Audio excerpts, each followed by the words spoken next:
So 2025 debut album at the beginning of the year. Why did you want to kick off the year with a debut album? I think like that's a really big statement. Because it's going to be a good year. That's right. I was just about to take the words out of my mouth.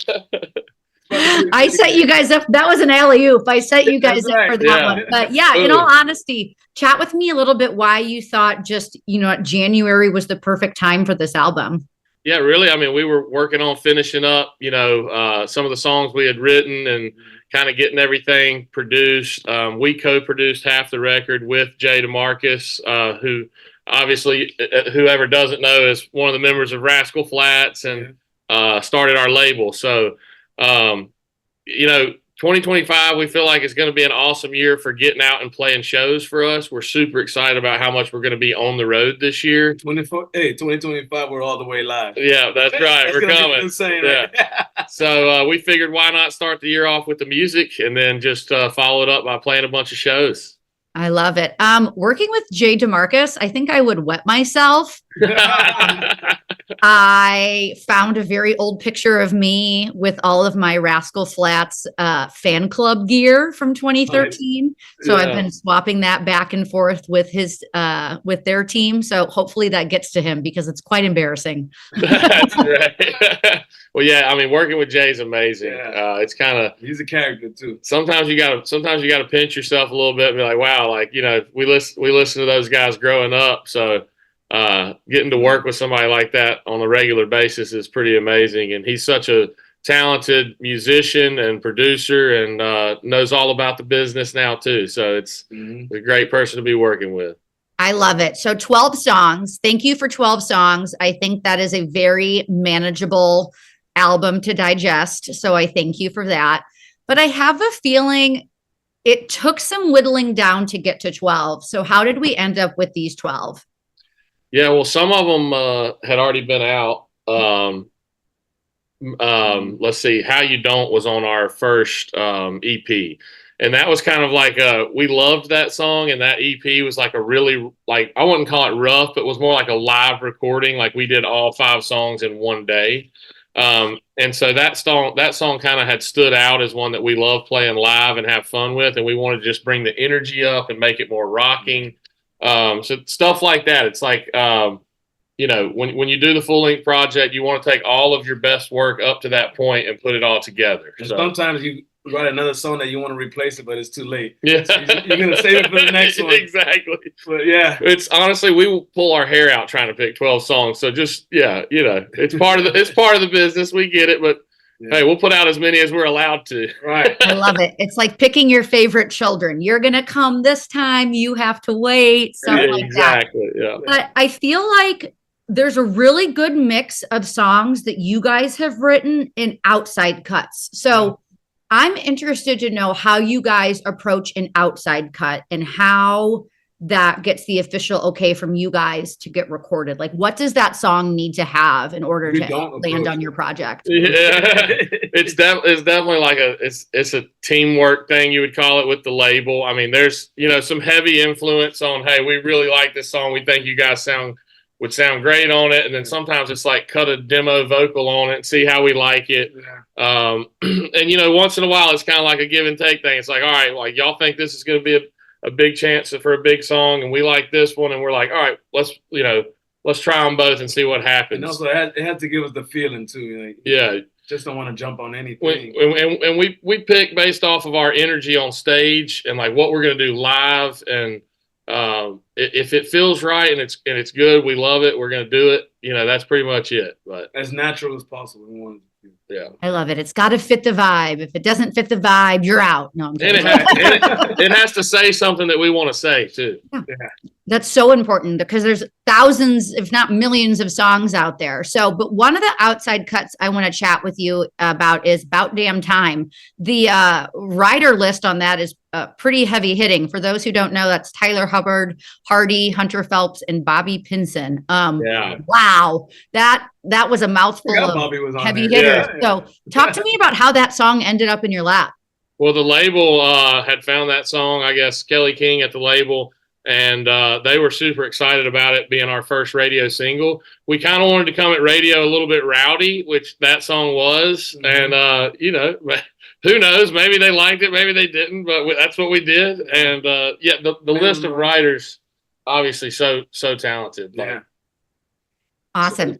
Talk to me about being in the studio. I can just tell by talking with you guys that there's this brotherhood, there's this camaraderie between you two. But I feel like once you get in the studio, I bet it's like dialed up to 10. So talk to me about your relationship when it comes to recording music in the studio. Yeah, usually when we get in, like, we start hanging at first a little bit, but some of us, either one of us will come with an idea. We just start we throw ideas back and forth until something sticks out. And then you get that feeling like, okay, let's go. And for somehow reason, we connect and things just start happening. You don't know how we get there, but we get there.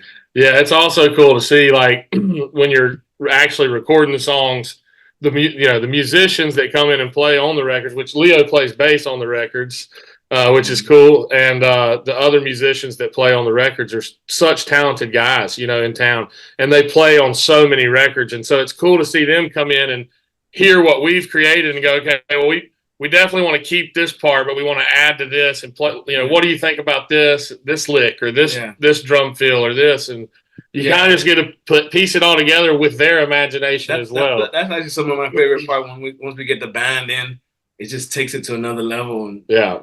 I love it's definitely a hangout though when you're in there making music. Always. It has to be a hangout. Yeah, I feel like it can't be too serious. Nobody can have a stick up their butt. Like, I feel like you got to kind of just roll with it. But I want to ask you, serious in the music, but yes, exactly. Yeah. I learned a new word last year from talking to artists like yourselves, that there's demo-itis, that you fall in love with a demo and you have a really hard time changing it. What song did that happen to on this project? I think How You Don't? Well, yeah, how You Don't. That's why we kind of took it up a notch. But then Good Years too, because honestly, even just to the fact of like how it was written and how we sang it, it was like we had to build the whole actual song around it. I mean, we couldn't really change. We didn't want to change anything of the way it sounded.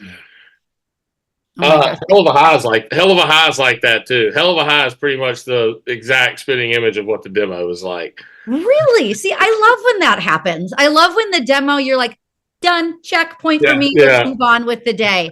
It's but like, I want to talk about being a duo. I grew up loving duos. Obviously, we still have some of the best. We have Kix and Ronnie. Some of the best harmonies ever. But talk with me about how you guys decide who's going to go high, who's going to go low. Kind of talk to me about a little bit more of the technical when it comes to a song. Is it one of those things that you guys, again, it's just a vibe, you feel it out, or are you guys really intentional about it? It just happens naturally. Like, he'll go somewhere and I'll go somewhere else. Just not for some reason it works out all the time. Yeah, we never really had to like super practice that. I mean, I had to learn harmonies a little more than he did because I kind of like just growing up didn't do it as much. But I guess too, like when we're writing a song, like a lot of times we'll just like look at each other and be like, yeah, that's gonna be my verse, and like or that's gonna be, and we pretty much agree on everything all the time on that. It's weird, and maybe we subconsciously while we're writing it kind of like just know we're kind of like, all right, this verse sounds like you or this verse sounds like me. But it's cool that we also trade off all the time. Like it's not one voice. So. And like we kind of found a little pattern a little bit. Like we have Sab starting the song, and then I'll come in, kind of like catch the people. Yeah. With he has the voice that's straight, country. My voice is different, so. You gotta take it easy and introduce the people to me. See, that's why you go first. You go first on like what, one or two songs. I go first. Yeah. I know, but I think that's why I love you guys, and I think that's why this album is so impactful. Is because I can hear both of you. I mean, why have a duo if I can only hear one voice? I've said that for years. It's called a duo, right? Yeah. Why be in a duo if I can only hear one of you? So I love that you guys are clearly intentional and, like you said, kind of subconsciously you already know. Yeah. But what was your favorite memory, the two of you together? Was there a moment that you looked at each other in the studio or even just while writing these songs and you're like, that's the shit. Like, this is awesome. Was there Actually, a moment like that? Yeah, actually, the very first time, like, it's I mean, so we got introduced, you know, through actually Jimmy Allen and at the time, and Jay was getting ready to start this Countryside of the label, and me and Leo met in person the first time, and then like went to dinner that night, and the next morning we were in the studio cutting 5 songs that they had kind of said like, hey, we want to put y'all on these songs and see how you sound. And we got to do a scratch vocal. We had to do like one microphone, like a scratch vocal. And me and Leo both are like sharing a microphone and start singing. And we're both like, dude, this is going to be awesome. Rock and roll. Yeah. That's it. Oh my gosh, that's so much fun. And there's just so much energy between you two. I think that's just so fun. But like you mentioned at the beginning of the interview, when you were thinking of these tracks, you're also kind of looking towards the future and looking at your live shows. Right. So what can we expect from you out of the live show? And what songs are you excited to bring to the fans? Live shows are always high energy. Yeah. High energy. Like, we try to keep it as high music quality as possible. A lot of musicianship for sure. Like, Leo's a killer bass player. Actually the best bass player I've ever met. Sorry to anybody else that I've ever played with that played bass, but Leo's the best bass player I know. And our lead guitarist Max Struthers is incredible. Our drummer Chadwick Bonanza is absolutely killer. We're about to add another guy. Yeah, we're getting ready to add a steel guitar player. So that's why we're excited this year. We're picking it up a notch. But lots of jam sessions with us. Yeah. I love it. There's a joke in my family. I love pedal steel so much that my parents want me to get a pedal steel tattoo. Awesome. Like, right. And I've thought about it. Like, I've genuinely thought about it. But I love that you guys have real instruments. I feel like that makes such a difference. And I think one of my favorite songs on the record that kind of shows that is Made in Mexico. I think it's so fun. Talk to me a little bit about that song. And it's like smack dab in the middle. I think it's a fun little wake up. So talk to me a little bit about that one. Yeah, that one we did like with the legend Dan Huff. Yeah, so we did. In the studio with him. Yeah, Dan killed it. He was like, you know, we want to make it just beachy and vacation-y enough, but still keep it like y'all's twangy country style. So that was fun. And we wrote that one with Bobby Pinson as well. And it's a funny story that I like to tell. We came in the room and I had the idea, hey, let's write a song called Made in Mexico. And Bobby's like, I can't write that. I wrote Made in America for Toby Keith. And I was like, well, what if you had to hit off both of them? He's like, all right, let's write it. Yeah. So it turned out to be an awesome song. It's just a funny song. It's fun. Drinking in Mexico. That's pretty much all it's about. I know. I love it. I feel like both of your personalities really come through and you're not taking yourself too seriously, but it's still this wonderful song. So I'm really hoping that one makes the set list because I think that's just a good time to bring you guys up some tequila shots to the stage and really get the party going, right? It's definitely on the set list. And that's we will fun one. The crowd, I mean, we will have already been having a couple shots before we probably. I love it. Well, to wrap things up here, your debut album is really an opportunity to kind of leave an impact. So how do you guys want to leave an impact with this first full-length project? Man, I think we really just want, I want the fans to come out and hear us play live. You know, the records are so fun to capture what you want to say and put it out and let people hear it. Yeah. And then hopefully they hear it enough to want to come see a show and experience it with us. We're going to give you that feel-good music, bring everybody together. That's what we're all about. Just having a good time and bringing everybody together, enjoy like an hour and a half with us to forget whatever you've been going through and just we'll take you there to a good time. And we're talking the album's good years, so we're like, here's to the good years. I mean, the ones that have already passed and the ones to come. I mean, we're just let's all have good years to come. Yeah.